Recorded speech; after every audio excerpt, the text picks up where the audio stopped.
প্রিয় দর্শক, সবাইকে আমন্ত্রণ জানাচ্ছি দীপ্ত টিভির বিশেষ স্বাস্থ্য বিষয়ক আয়োজন এসএমসি আয়োজিত কিশোর কিশোরীর স্বাস্থ্য এবং পুষ্টি বিষয়ক আলোচনা পুষ্টি আলাপে। আপনাদের সাথে আছি আমি ডাক্তার অর্থি জুকরিফ। একজন ব্যক্তির জীবনে সবচেয়ে গুরুত্বপূর্ণ সময় হলো তার কৈশোর। এ সময় একজন ব্যক্তির শরীর, মেধা কিংবা মস্তিষ্কের পূর্ণ বিকাশ হয়। তবে এই বিকাশে সবচেয়ে বড় বাধা হলো সঠিক পুষ্টি কিংবা অপুষ্টি এবং সেই সাথে পরিকল্পিত জীবনযাপন পদ্ধতি। দর্শক, এই যে নানাবিধ জটিলতাগুলো রোধ করবার ক্ষেত্রে এসএমসি কতটুকু গুরুত্বপূর্ণ ভূমিকা রাখছে এবং সেই সাথে আমাদের সমাজকে সামনে এগিয়ে নিয়ে যাওয়ার জন্য কিংবা একটি সুস্থ প্রজন্মের ক্ষেত্রে কী কী ধরনের গুরুত্বপূর্ণ পদক্ষেপগুলো গ্রহণ করা প্রত্যেকটি ব্যক্তির অত্যাবশ্যকীয়।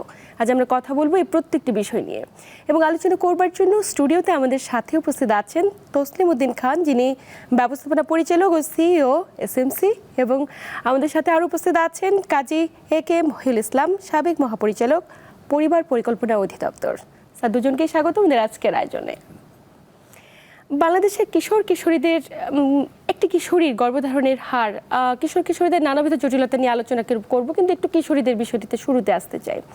আমরা একটি পরিসংখ্যানে দেখেছি যে শুধুমাত্র একজন কিশোরীর গর্ভধারণের হার 28%, যেখানে দক্ষিণ পূর্ব এশিয়ার তুলনায় বাংলাদেশের সবচাইতে বেশি, এবং এটি আসলে মাতৃমৃত্যুর অন্যতম কারণ। বিষয়টাকে আপনি কিভাবে দেখছেন? মানে এত কিশোরী কি কারণে এত কম সময়ের মাঝে গর্ভধারণ করছে এবং এটি আসলে পরবর্তীতে সুস্থ সন্তান জন্ম দেওয়ার ক্ষেত্রে কতটুকু প্রতিবন্ধকতা সৃষ্টি করতে পারে? এই প্রশ্নের উত্তর আপনার যদি দিচ্ছে একটু পিছনে যেতে হবে এই কারণে আমি বললাম যে বাংলাদেশে যত কিশোরী আছে তাদের মধ্যে 50%-এর মতো তাদের বিয়ে হয়ে যায় 18 বছরের নিচে, এবং 18 বছরের নিচে কিশোরীদের বিয়ে কিন্তু আইনত দণ্ডনীয় অপরাধ। কারণ আপনার যে কথাটা সেই দিকে যাচ্ছি যে they are not mentally prepared, they are not physically even prepared. তো এইরকম একজন কিশোরীকে ধরে তারে বিয়ে দিয়ে দেওয়া হয় পরিবারের বিভিন্ন প্রেসারে, পরিবারের বা তার পারিপার্শ্বিকতার প্রভাবে, এবং দিলে কি হয়, সেই কিশোরী কিন্তু এখনও একজন শিশু। জাতিসংঘের সংজ্ঞা অনুসারে সে কিন্তু এখনও শিশু।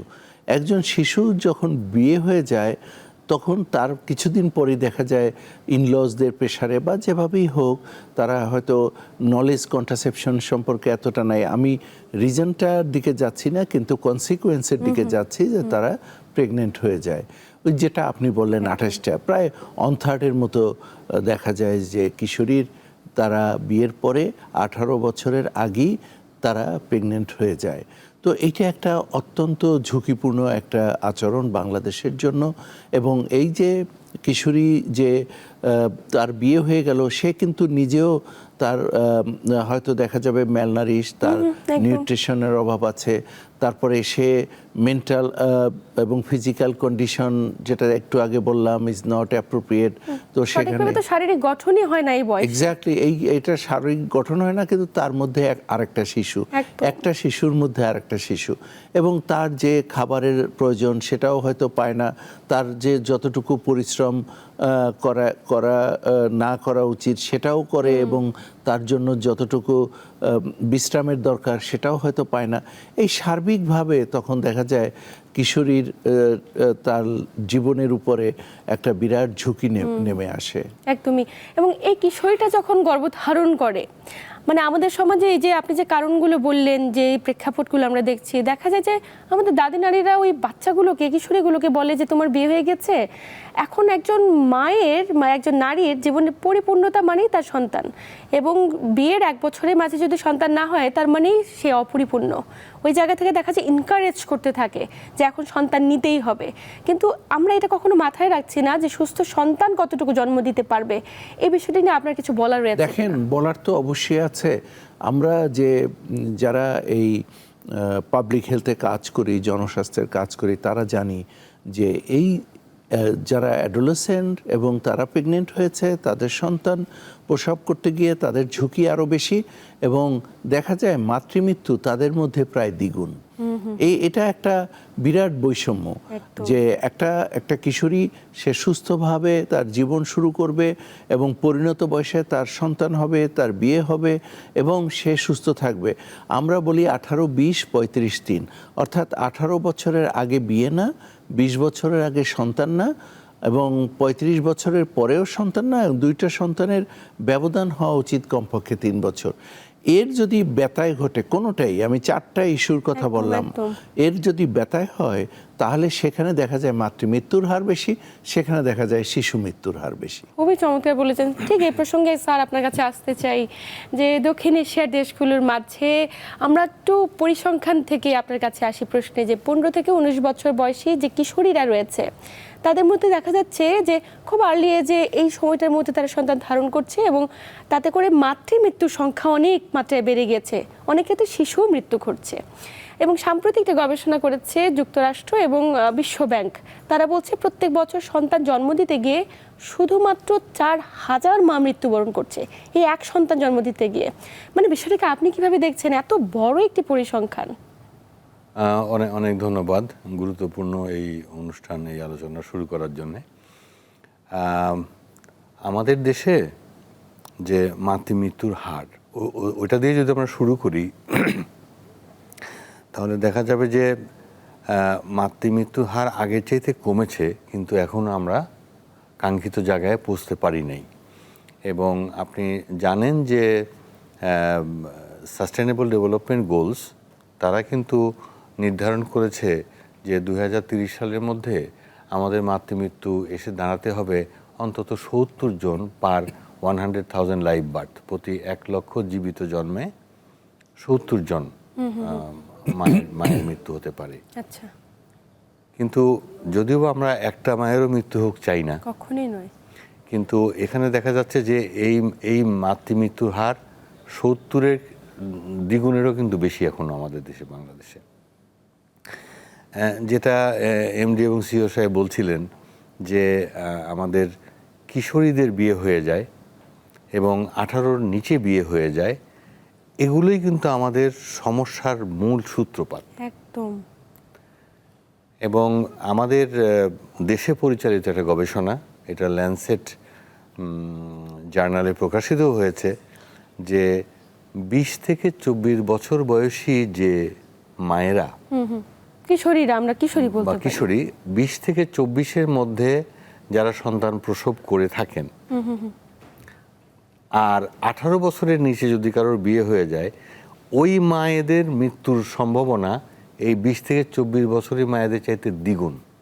কি ভয়ঙ্কর তথ্য! সন্তান প্রসব করতে গেলে 18 বছর বা তার নিচের মৃত্যুর আশঙ্কা দ্বিগুণ। এবং আরও ভয়ের ব্যাপার হচ্ছে যে আমাদের দেশে যে সমস্ত মেয়েদের আবার 15 বছরের কমে বিয়ে হয়ে যাচ্ছে, তাদের মৃত্যুর আশঙ্কা কিন্তু 5 গুণ। আচ্ছা আচ্ছা। এই গবেষণাটি আমাদের দেশে পরিচালিত এবং এটা খুব ইন্টারন্যাশনাল রিপোর্টেড জার্নাল ল্যান্সেট, সবাই জানে, পত্রিকাটার নাম 200 বছরেরও বেশি প্রাচীন এই জার্নাল, সেখানে প্রকাশিত হয়েছে। অর্থাৎ আমাদের উচিত হবে এই তথ্যগুলো, যে বাবা মায়েরা তাদের সন্তানদেরকে এই বাল্যবিবাহের শিকার করছেন, বাল্যবিবাহ দিয়ে দিচ্ছেন, তাদেরকে কিন্তু বুঝিয়ে বলা যে আপনি কিন্তু আপনার মেয়েকে, আপনার সন্তানকে নর্মাল মৃত্যু চাইতে দ্বিগুণ ঝুঁকিতে দিলেন, অথবা 15 বছরের আগে বিয়ে হলে আপনি কিন্তু 5 গুণ ঝুঁকিতে দিলেন। যদিও বা চাইল্ড ম্যারেজ রেস্ট্রেন্ট অ্যাক্ট আছে, কিন্তু অ্যাক্ট তো আছেই, কিন্তু সেটা বাস্তবায়ন করা হয়ে যাচ্ছে। অনেক বিয়ে হচ্ছে, অনেক সন্তান গর্ভধারণও করছে, একটি সন্তানের ভেতরে আরো একটি সন্তান জন্মাচ্ছে, যেমনটি স্যার বলছিলেন। জি জি।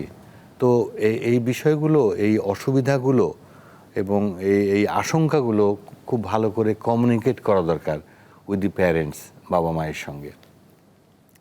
এবং আরেকটি প্রতিবেদন আমি দেখেছি, সেখানে দেখা যাচ্ছে যে বাল্যবিবাহ নিরোধ আইনের আওতায় যে বিয়েগুলোকে থামিয়ে দেওয়া হচ্ছে,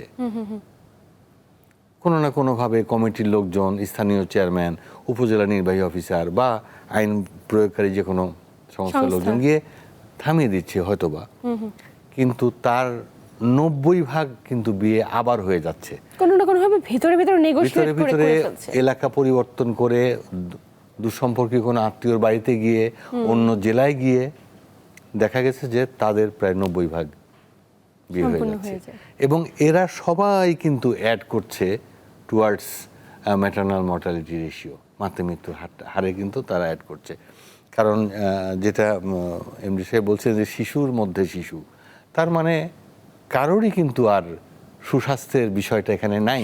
নিঃসন্দেহে যিনি শিশু তার গ্রোথ ইনকমপ্লিট, আর যিনি শিশু জন্ম দিতে যাচ্ছেন তার গ্রোথ তো মায়ের গর্ভে তো সে অনেক ডিফিসিয়েন্সি নিয়েই বড় হবে।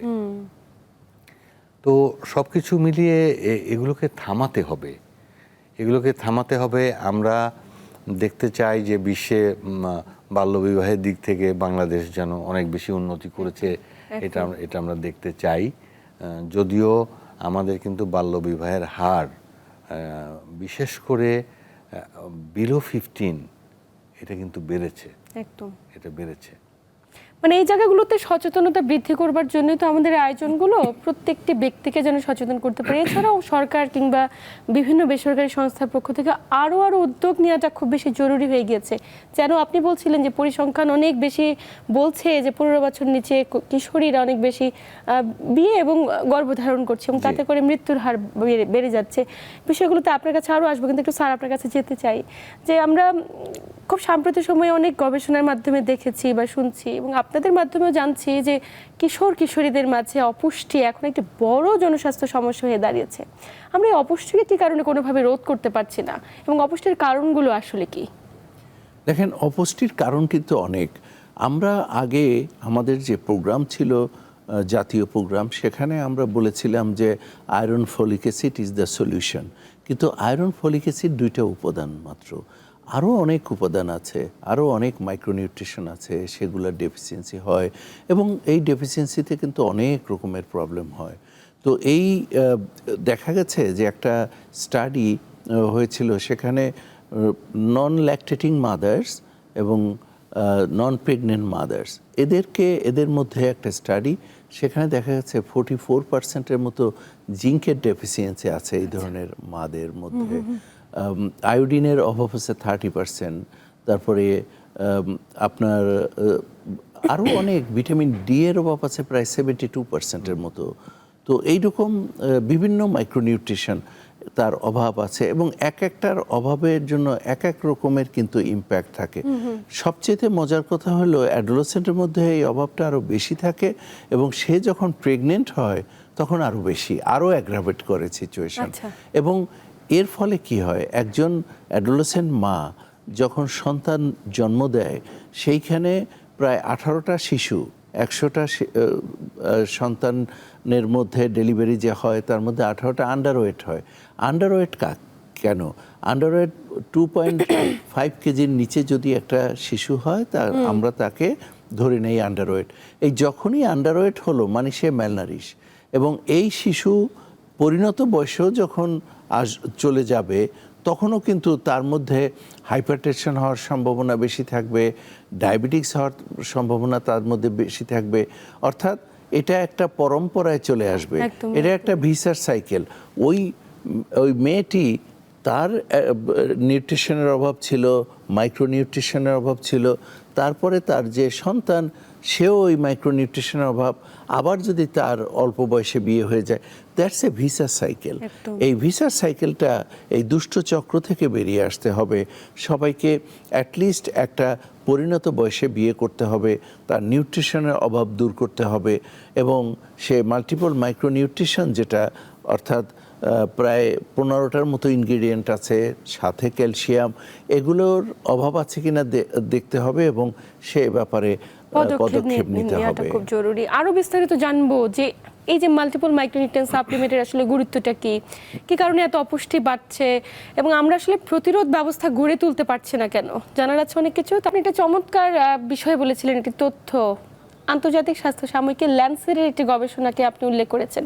ঠিক একই ওই গবেষণাতে আরও একটি বিষয় এসেছে যে বাংলাদেশের উন্নয়নশীল দেশে 40% কিশোরী রক্ত স্বল্পতায় ভুগছে এবং আমরা জানি যে রক্ত স্বল্পতা, অপুষ্টি এবং মাতৃমৃত্যু পারস্পরিকভাবে সম্পর্কিত।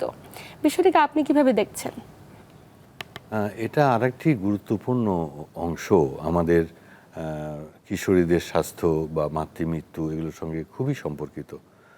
এবং আমাদের দেশে যে রক্ত স্বল্পতা আমাদের দেশে যে ভুগছে, এটা বিরাট একটা সংখ্যা কিন্তু ভুগছে। এবং শুধু কিশোরী না, কিশোরীর বয়সের আগেও, মানে ইভেন আপনি আন্ডার 5 থেকে যদি শুরু করেন, 5 বছরের কম বয়সী, তাদের প্রত্যেকের কিন্তু গড়পড়তায় আয়রন ডিফিসিয়েন্সি আছে, ভিটামিন এ ডিফিসিয়েন্সি আছে, ডি ডিফিসিয়েন্সি আছে। তো এরাই যখন বড় হয়, আয়রন ডিফিসিয়েন্সি নিয়েই বড় হয়, তখন আস্তে আস্তে কিশোরী যখন হয় তখন কিন্তু ওইটা রয়েই যায় তাদের। এবং রক্ত স্বল্পতার কারণে যে ক্ষতিকারক প্রভাবটা শরীরের উপরে পড়ে, এবং একজন প্রেগনেন্ট মা হলে তো তার কষ্টের অন্ত নাই, তার নানান রকম উপসর্গ দেখা দেয়। এবং দুই একটা হয়তো বলতে পারি যে তার দেখা যাবে যে খুব শর্ট ব্রিথ হচ্ছে, শ্বাস নিতে কষ্ট হচ্ছে, ইভেন তার প্রেগনেন্সি দেখা যাবে যে আর্লি তার ডেলিভারি হয়ে যাচ্ছে, ইম্যাচিউর বেবি ডেলিভারি হচ্ছে। সো এই জিনিসটা আমাদের এত কমন একটা প্রবলেম, কিন্তু এটা সমাধানের কিন্তু উপায় আমাদের হাতে ছিল। এবং এই রক্ত স্বল্পতার কারণে যেন কোনো মা মারা না যায়, সেজন্য তাদের এই পুষ্টিগুলো দরকার। কোথায় কোন খাবারে আয়রনযুক্ত পুষ্টি আছে সেটা তাদের জানা দরকার, এবং তাদের নিয়মিত আমাদের প্রতিষ্ঠানগুলোর সাহায্য নেওয়া দরকার ছিল বা দরকার পড়বে।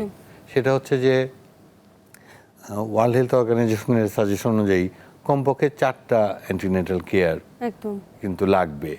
এখন কেউ যদি রেগুলার চেক আপে থাকে তাহলে তার সমস্যাগুলো কিন্তু বোঝা যায় এবং এটা রেকটিফাই করা সুযোগ থাকে। এবং আপনি হয়তো জানেন যে আয়রনের সোর্স কি, বা রক্ত স্বল্পতার যে মূল কারণ আয়রন ডিফিসিয়েন্সি। দেখেন, সবুজ শাকসবজি, রঙিন ফলমূল, বা যে মাছ খেতে পারে, মাংস খেতে পারে, ডিম খেতে পারে, ইভেন যে কোনো রকম ডাল, মসুরের ডাল, মুগের ডাল, এগুলো সব কিন্তু আমাদের হাতের কাছে অ্যাভেলেবল আছে। কিন্তু হয়তো বা শুধুমাত্র তথ্য বা ওই জ্ঞানের স্বল্পতার কারণে আমি বুঝতে পারছি না যে কোনটা খেলে আমার রক্ত স্বল্পতা হবে না।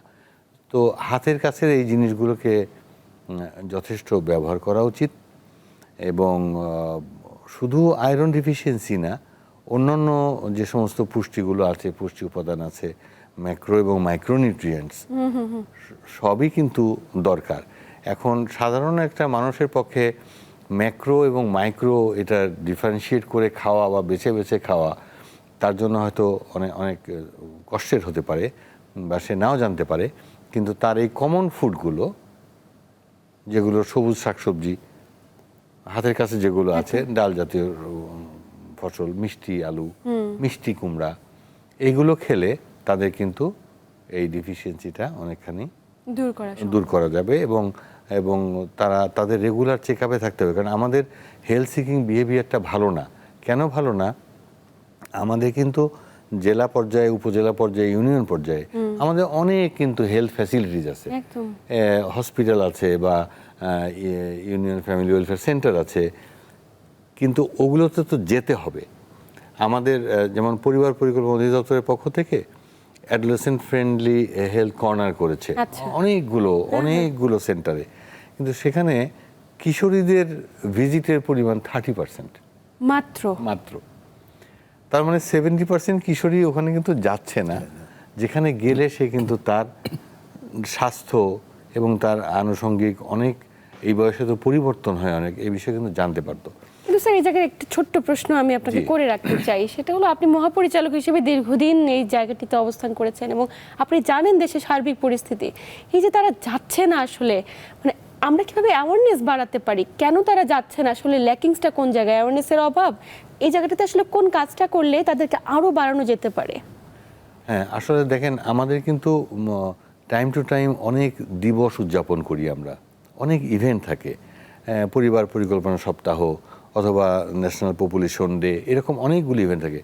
প্রত্যেকটা ইভেন্টে যদি ছোট করে হলেও একটা প্রচার করা যায় যে এই প্র্যাকটিস না করার ফলে রক্ত স্বল্পতায় মানুষ ভুগছে, রক্ত স্বল্পতা ভুগলে তার ম্যানিফেস্টেশনটা কি কেমন হয়, কি সমস্যা হয়, এবং এর যে আলটিমেটলি মানে অসুস্থতার দিকে মাকে ঠেলে দেয়, বাচ্চাকে ঠেলে দেয়, এই জিনিসগুলো খুব ক্লিয়ারলি কিন্তু কনভে করার দরকার। একদম। এবং পাশাপাশি কি পাঠ্যপুস্তকে কোনোভাবে আওতাভুক্ত করা যায় কিনা, কারণ বেশিরভাগ স্কুল গোয়িং চাইল্ড যারা 15 বছরের মধ্যে কিন্তু তাদেরই বিয়ে হয়ে যাচ্ছে এবং তারা অনেক ক্ষেত্রে নিজেরাই বুঝে ওঠে না।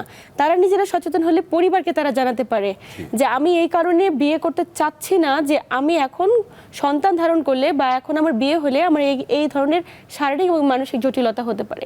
এই জায়গাগুলো তখন স্কুল কর্তৃপক্ষেরও একটু দায়িত্ব থেকে যায়।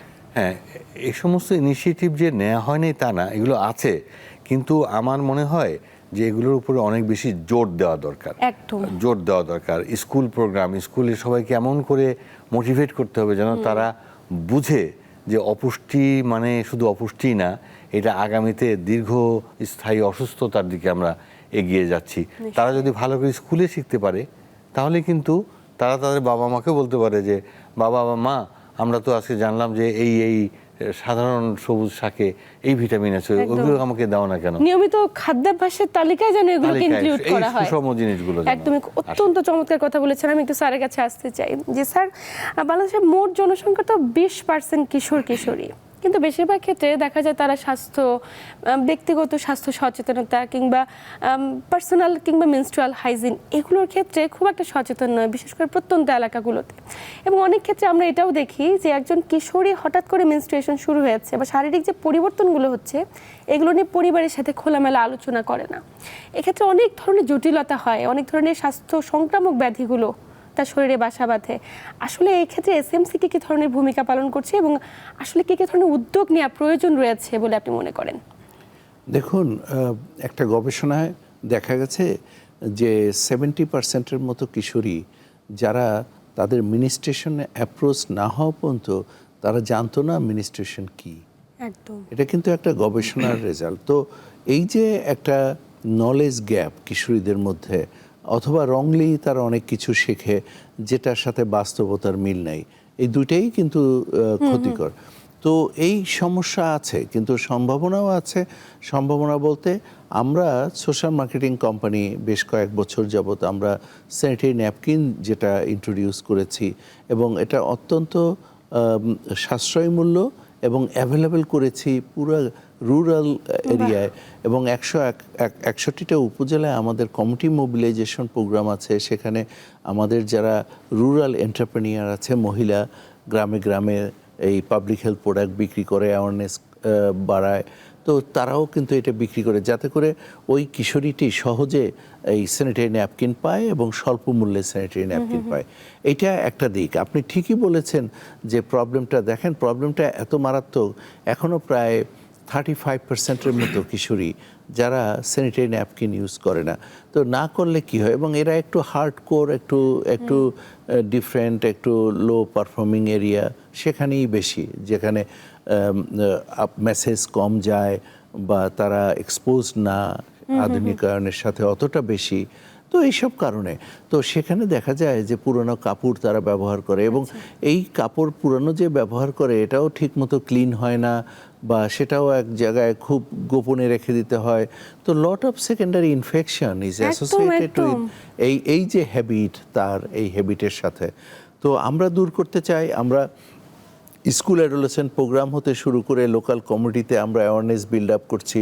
আমরা এই স্যানিটারি ন্যাপকিনটা খুব সহজে যাতে হাতের কাছে পাওয়া যায় সেই ব্যবস্থা করছি, এবং এই ব্যাপারে অনেক নলেজ ক্রিয়েশনের অ্যাক্টিভিটিসের সাথে আমরা সম্পৃক্ত, যে আমরা চাই একটা অ্যাডোলেসেন্ট মেয়েও যাতে করে এই যে ক্লিনলিনেস, তার হেলথ অ্যান্ড হাইজিন বিহেভিয়ারের মধ্যে স্যানিটারি ন্যাপকিন ইউজ করা, সেটা জানি অবশ্যই ইনকর্পোরেট করতে পারি। নিশ্চয়ই। এবং পাশাপাশি আরেকটি প্রশ্ন করে রাখতে চাই যে মানসিক স্বাস্থ্যের পাশাপাশি শারীরিক যে স্বাস্থ্য, যেটা নিয়ে আপনি বলছিলেন প্রত্যন্ত এলাকাগুলো একদমই অসচেতন, পরিবারের সদস্যকে আসলে কিভাবে অ্যাওয়ারনেস বিল্ড আপ করা যায় বা আদৌ জরুরি রয়েছে কিনা, যেখানে তাদের সন্তানটি একটি শারীরিক পরিবর্তনের মধ্য দিয়ে যাবে এবং এটি খুব নর্মাল একটা তার পরিবর্তন, এটাকে সঠিকভাবে যেন গ্রহণ করতে পারে, মানে এটাকে লোকলজ্জার আড়ালে রেখে বা নিজেকে একটু নিজের মতো করে গুটিয়ে রাখা, এই ধরনের অভ্যস্ততা কিন্তু রয়েছে প্রত্যন্ত এলাকাগুলোতে।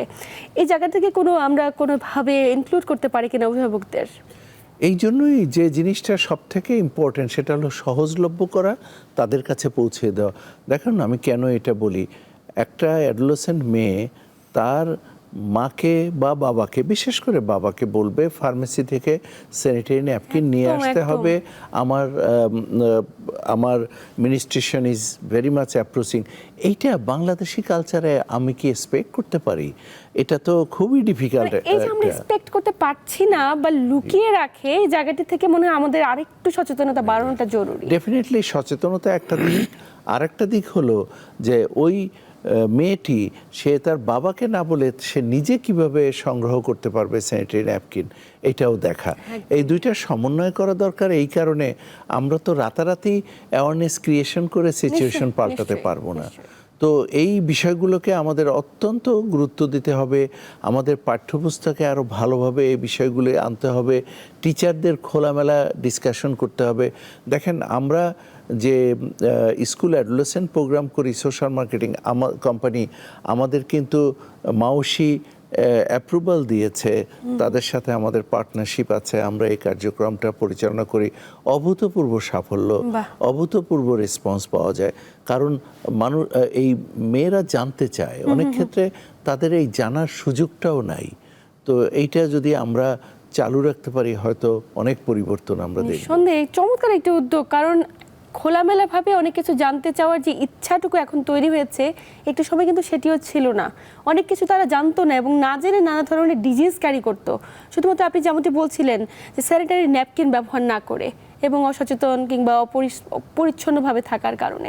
অবশ্য আমরা খুব এই জায়গাটিতে অ্যাপ্রিসিয়েট করতে চাই এসএমসিকে। আপনাকে আরেকটু বলি, এটার সাথে আমরা যে কাজটি করি সেটা হলো এই যে স্কুল অ্যাডোলেসেন্ট প্রোগ্রাম বললাম, স্যানিটারি ন্যাপকিন অ্যাভেলেবিলিটির একটা দিক, আরেকটা দিক হলো তাদের তো নিউট্রিশনের অভাব রয়েছে। তো আমরা এইটাকে আমরা বলি মনি বিস্কিট প্লাস, প্রায় 15 ইনগ্রেডিয়েন্টস আছে সেখানে।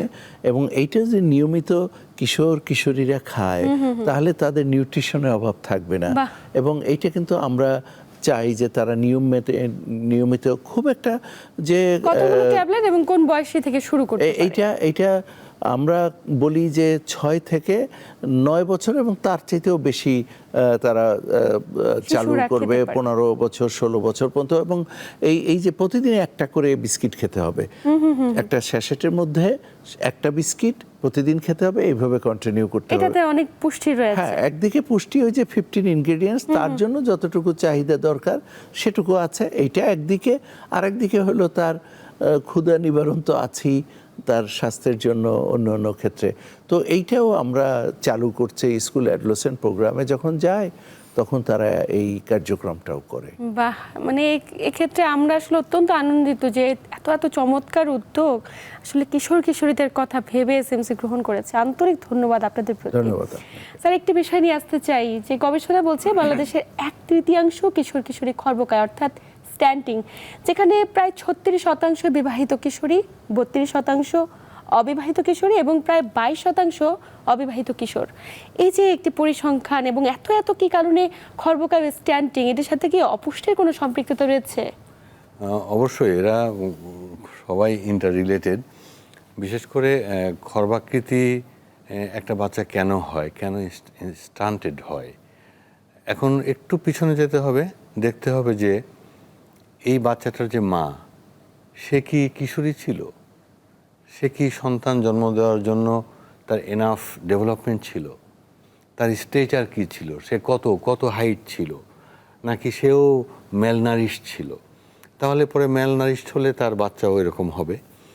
এবং খর্বাকৃতির বড় সমস্যা হচ্ছে যে অনেক ক্ষেত্রে স্বাস্থ্য খারাপ হলে হয়তো স্বাস্থ্য ভালো হয় ভালো কিছু পুষ্টিকর খাবার খেলে, কিন্তু যদি স্টান্টিং হয়ে যায় এবং যদি 2 বছরের মধ্যে এই রেমেডি না করা যায় তাহলে কিন্তু এটা এক্সট্রিমলি ডিফিকাল্ট টু রিভার্স। আচ্ছা। অর্থাৎ স্টান্টিং হচ্ছে যে হাইট আর এইজ, বয়স এবং উচ্চতা। বয়স মানে যত অনুযায়ী বয়স হয়েছে সেই অনুযায়ী যতটুকু ওজন থাকার উচ্চতা হয় প্রয়োজন নাই, ছিল ও খাটো, ও ছোট রয়ে গেছে। এবং এই ছোটকে আবার খাইয়ে দাইয়ে বড় করা অনেক ক্ষেত্রে খুবই কঠিন হয়ে যায়, বিশেষ করে 2 বছর পার হয়ে যাওয়ার পরে। এবং এটা আর একটা বেসিক কারণ আছে, সেটা হচ্ছে যে দেখেন আল্লাহর অশেষ নিয়ামত মায়ের দুধ, এবং ব্রেস্ট ফিডিংয়ের বাইরে যারা, তারা আরও বেশি সাফার করে এগুলোতে।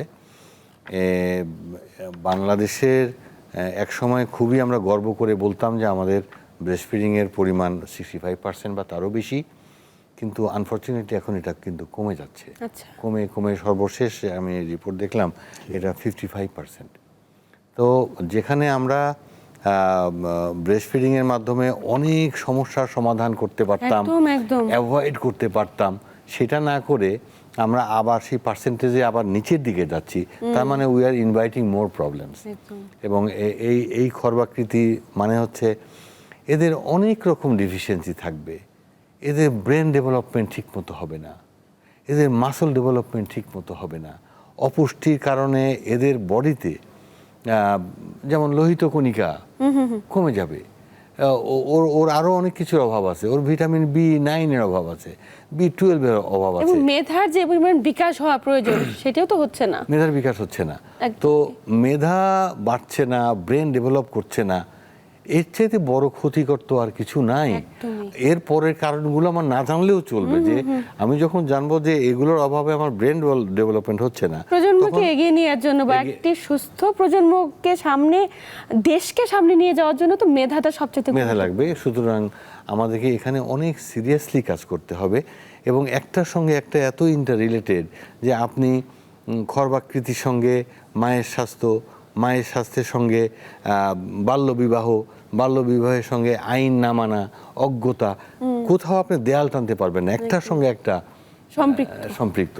সুতরাং আমাদের কিন্তু হোলিস্টিক্যালি এগুলো নিয়ে ভাবতে হবে। এবং নিউট্রিশনাল ডিফিসিয়েন্সি এমন একটা পর্যায়ে গেছে এখন যে বিশ্ব স্বাস্থ্য সংস্থা তাদের যে স্ট্যান্ডার্ড একটা মডেল এসেনশিয়াল মেডিসিনের যে লিস্ট ছিল সেটাকে তারা আপডেট করেছে, করে সেখানে মাইক্রোনিউট্রিয়েন্ট যোগ করেছে, আয়রন যোগ করেছে, ফলেট যোগ করেছে। সুতরাং এই জিনিসটা গ্লোবালি কিন্তু অনেক বেশি ইম্পর্টেন্স পেয়েছে। অর্ধেকের বেশি নন প্রেগনেন্ট কিশোরীরা মাইক্রোনিউট্রিয়েন্ট ডিফিসিয়েন্সিতে ভুগছে। ঠিক এই জায়গাটা থেকে স্যারের কাছে আসতে চাই, যে মাল্টিপল মাইক্রোনিউট্রিয়েন্টের ভূমিকা সম্পর্কে বলছিল, এবং এই জায়গাটিতে আসলে এসএমসি বিশেষ কোনো ভূমিকা রাখছে কিনা, ফুল কেয়ার অর্থাৎ মাল্টিপল মাইক্রোনিউট্রিয়েন্টের গুরুত্ব কতটুকু, একদম শেষ দিকে আছে। জি, বাংলাদেশে গ্লোবালি যেটা স্যার বললেন যে WHO, ইউনিসেফ তারাও এন্ডোর্স করেছে মাল্টিপল মাইক্রোনিউট্রিয়েন্ট সাপ্লিমেন্ট। এই সাপ্লিমেন্ট কি? এই সাপ্লিমেন্টটা হলো প্রেগনেন্ট মাদের নিউট্রিশন ডেফিসিয়েন্সি এবং অ্যাডোলেসেন্টদের এবং ল্যাকটেটিং মাদের, যাদের সন্তান হয়েছে 6 মাসের মধ্যে আছে, তাদের সবার জন্য এই মাল্টিপল মাইক্রোনিউট্রিয়েন্ট সাপ্লিমেন্ট। এইটা যদি বিশেষ করে প্রেগনেন্সিকালীন সময় যে 180টা ট্যাবলেট সে যদি নিয়ম মেনে খেতে পারে, তাহলে নিউট্রিশনের অভাব থাকবে, অনেকাংশে কমে যাবে। এবং এখানে ভিটামিন A, ভিটামিন B, আবার কয়েক রকমের, তারপরে C, D, E, iron, folic acid, zinc, selenium, copper, এগুলো সব কিছুর সংমিশ্রণে এই মাল্টিপল মাইক্রোনিউট্রিয়েন্ট সাপ্লিমেন্ট। তো সেইটা খুবই দরকার প্রেগনেন্সিকালীন সময়, এবং অ্যাডোলেসেন্ট থাকা অবস্থায় তাদের যে নিউট্রিশনের অভাব থাকে। আর এর সাথে আর একটা জিনিস কিন্তু খেতে হবে, সেটা হলো calcium. Calcium is also very important. তো এইটার মানে বাচ্চার বোনস ডেভেলপমেন্ট করার জন্য, বোনস ডেভেলপমেন্ট অনেক কিছু, ধরেন ক্যালসিয়ামের অভাব যদি তার মধ্যে থাকে, তাহলে কিন্তু সে তার হাইপারটেনশন হওয়ার সম্ভাবনা বেড়ে যায় প্রেগনেন্সিকালীন সময়। আবার যদি সে হাইপারটেনশন হয়, সেখান থেকে প্রি-অ্যাক্লামশিয়া, অর্থাৎ ক্যালসিয়ামের অভাবে বিভিন্ন রকমের সমস্যা, যেমনটি আপনি বলছিলেন ভিসা সাইকেল একটির সঙ্গে আরেকটি সম্পৃক্ত এবং চলতেই থাকবে। এই জন্য আর্লি স্টেজে প্রত্যেকে যদি সচেতন হতে পারে, হোক সেটা সমন্বিত পুষ্টি, মাল্টিপল মাইক্রোনিউট্রিয়েন্ট, অথবা আপনি যেমনটি বলছিলেন প্রত্যেকটির আওতাভুক্ত হতে পারলে অবশ্যই সুস্থ একটি প্রজন্মকে উপহার দেওয়া আমাদের জন্য খুব একটা দুঃসাধ্য হবে না। Definitely. একদম শেষ প্রান্তে স্যার, দুজনকে আন্তরিক ধন্যবাদ গুরুত্বপূর্ণ তথ্য এবং পরামর্শের মাধ্যমে দর্শকদের উপকৃত করবার জন্য। আপনাকেও ধন্যবাদ। আপনাকেও ধন্যবাদ। প্রিয় দর্শক, এই ছিল আমাদের আজকের আয়োজন। এতক্ষণ সাথে থাকার জন্য সবাইকে আন্তরিক ধন্যবাদ। সবাই ভালো থাকুন, সুস্থ থাকুন এবং দীপ্ত টিভির সাথেই থাকুন।